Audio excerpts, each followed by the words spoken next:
the papers for today. Yes, so I have the Daily Graphic with me. So on the front page of the Daily Graphic, the headlines are limited voter registration starts today. Exercise targets 623,000 persons. Professor Dodu launches 2 books on healthy living. Government advances processes for divesting public lands. And at the back of the papers, we have rain causes havoc in Accra and Tema, and there we can see some damaged vehicles, and that was by the trees that fell yesterday because of the heavy rainstorm. Yeah. And yeah, that's what we have here for the headlines on the Daily Graphic. All right. The Ghanaian Times has these headlines. GMET forecasts heavy rains, thunderstorms until the end of July. Wow. So let's Wait, prepare for more. July. Yeah. Wow. Yeah. You know, May, June, you know July. the rainy season, the first rainy season is that this is what we're in. Wow. This is it. Right? So after the Hamatan, this is the first rainy season that we experience. The second one, which is a lesser one, comes in October. Later on, yeah. September, October, that time. So this is it. All right, so it's a big one. And we have to be careful, all right? So government to license 2 more automobile companies, all right? And that's what we have there. Ban on drumming, noise making in traditional area begins. EC begins limited voters registration today. Targets 623,000 new entrants, 785 deprived electoral areas nationwide.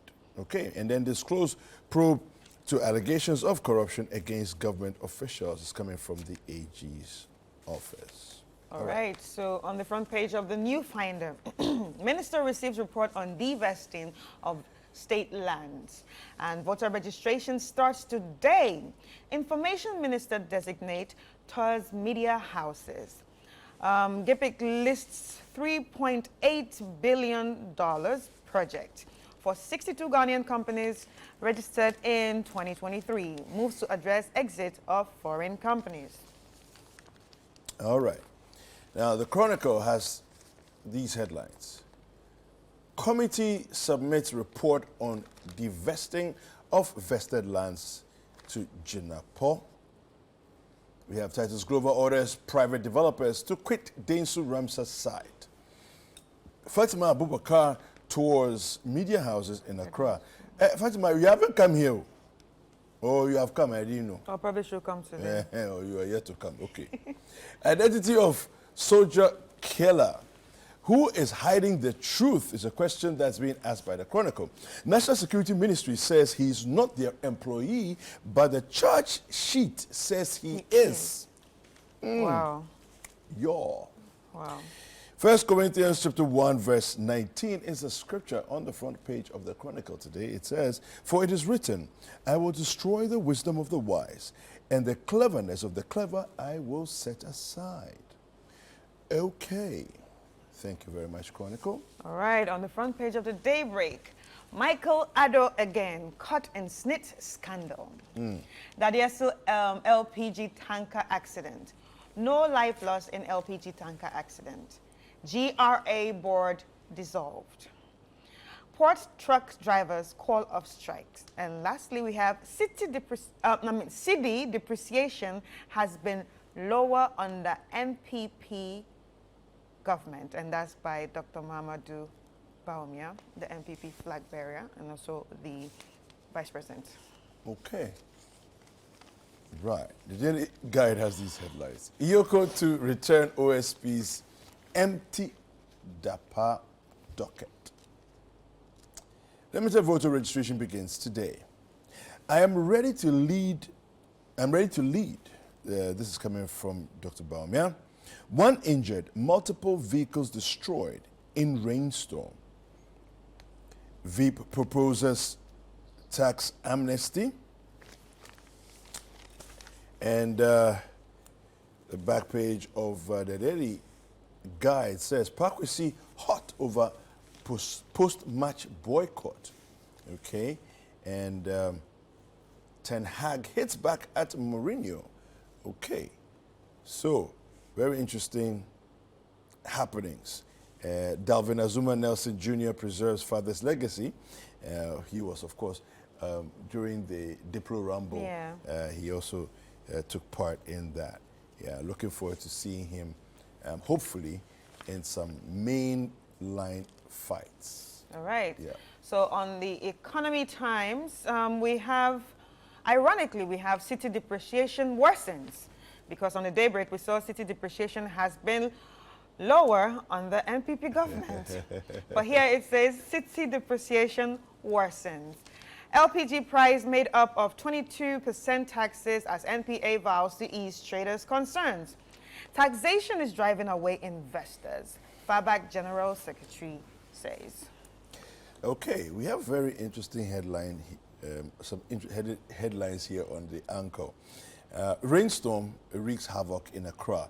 8 vehicles mangled, 1 person severely injured, and wish them speedy recovery.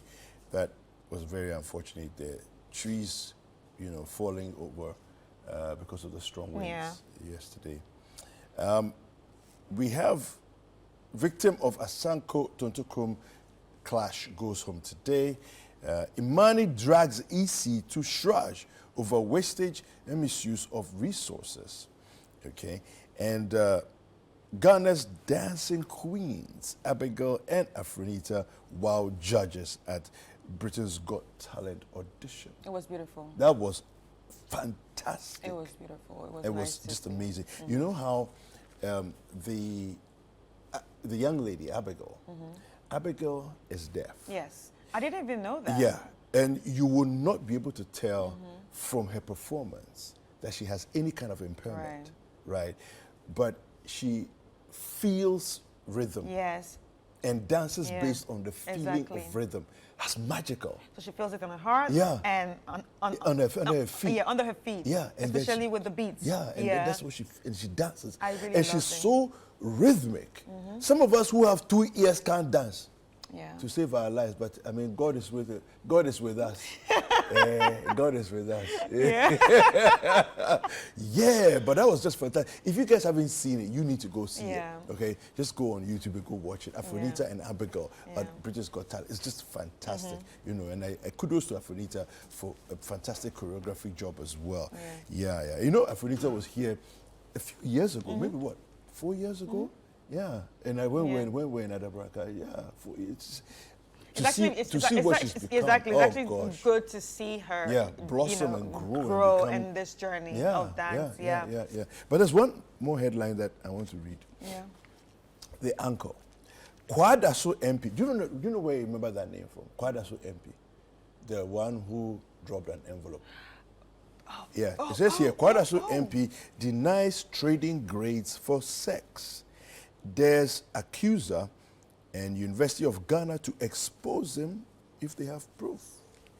So, let me not make any further comments. Okay. Want to do some online stories? Right, online stories, and the best place to get your online stories is actually course. on citinewsroom.com, so you can pick up your phones and your tablets and join us as we go through the headlines that we have here.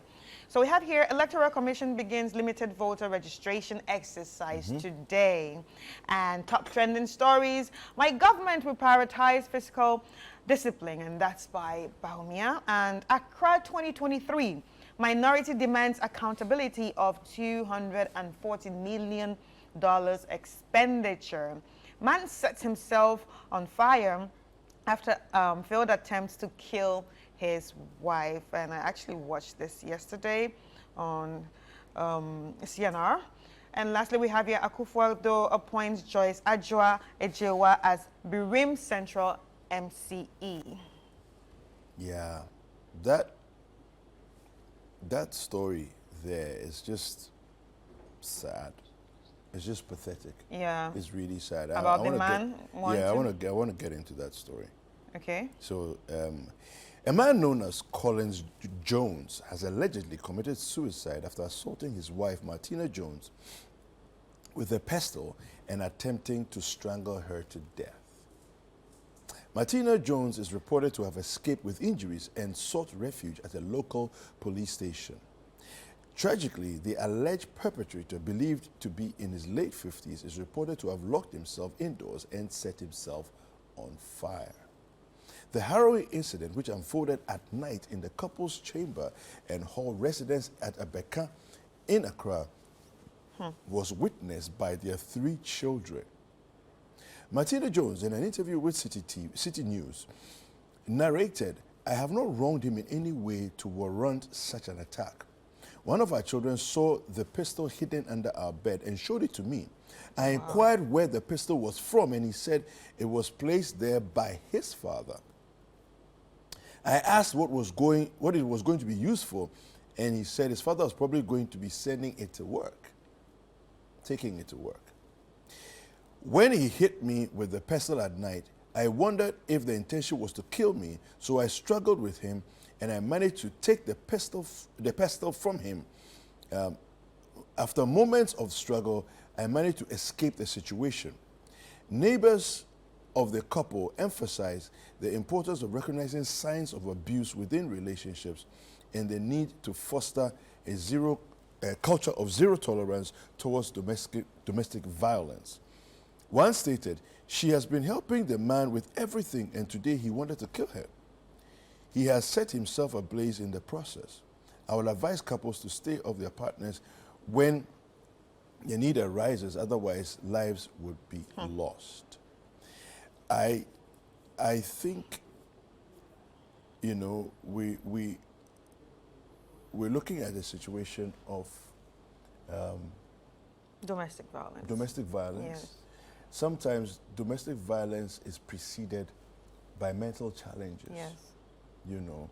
Now, in this case, I'm not sure, but you see, when somebody sets himself ablaze, that's extreme mental stress to push you to that point.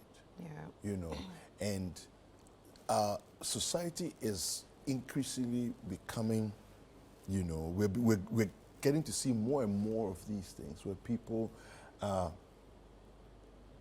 committing suicide, taking Yeah. their own life. Yeah. But we also know that when people take their own life, it's a sign of extreme mental stress. Right. You know, it's like something is so bad that it's worth getting rid of everything that you've built and toiled for, rather than to solve the problem through discussions, conversations, you know, any other way. Yeah, but see, what I don't understand is, okay, or what I'm looking at also, maybe not an issue of mental illness, but an issue of guilt and shame, just because he tried to harm her first. He probably tried to kill her because there was a pistol. If he would have succeeded in hitting it on her head, something else would have been, you know, singing another tune right now. You understand? So I think it's also a thing of shame. But like you said, there needs to be discussions on, you know, the increasing weird behavior that all look like mental issues. Yeah. Because it keeps arising in different ways. Yeah. Well, you know what? It's time for sports this morning. Don't go anywhere.